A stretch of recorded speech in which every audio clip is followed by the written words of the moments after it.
بسم الله الرحمن الرحيم الحمد لله والصلاة والسلام على سيدنا محمد وعلى آله وصحبه أجمعين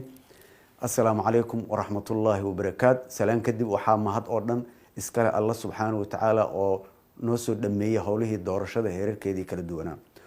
وحان ربا إن آن وقمه هاد عليو شعب كسومالي ميل والبا أي جوغان سيدي أي نوغرب استاغين دعادي يدولقات كي أي موجيان انتي أي سعودتي هوشي دورشة دالك أو إيهي مد آد ودي بدنيت ولا ليال waxaan maanta mar kale hortiina u imid inaan idinla wadaago fariin si gaar ah u qusayso shacabka ku dhaqan magaalada Muqdisho iyo nawaaxigeeda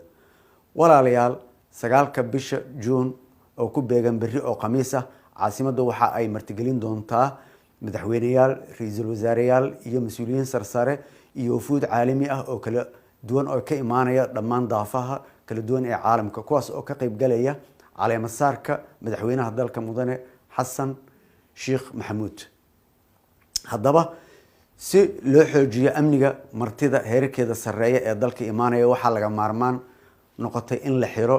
jidadka caasimada lana hakiyo isu socodka gaadiidka iyo dhaqdhaqaaqa dadweynaha laga bilaabo caawa 10 fiidnimo ilaa bari galab 5 galabnimo hadduu Allah subhanahu wa ta'ala idmo sidaa darteed waxaan shacabka Soomaaliyeed gaar ahaan bulshada ku dhaqan Muqdisho si xushmad iyo qadarin leh uga codsanayaa in ay noo dulqaataan muddadaas kooban ee magaalada xirnaan doonta ayna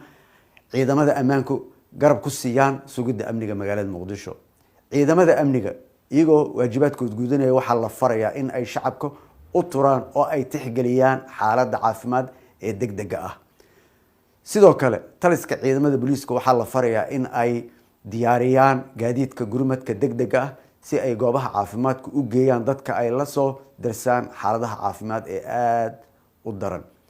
markale waxaan leeyahay waa mahadsantihiin dulqaadkiina iyo insha Allah ilaahina subhanahu wa ta'ala waxaan ka baryayaa inuu caleemasaarkaas noogu dhameeyo si nabadgelyo ah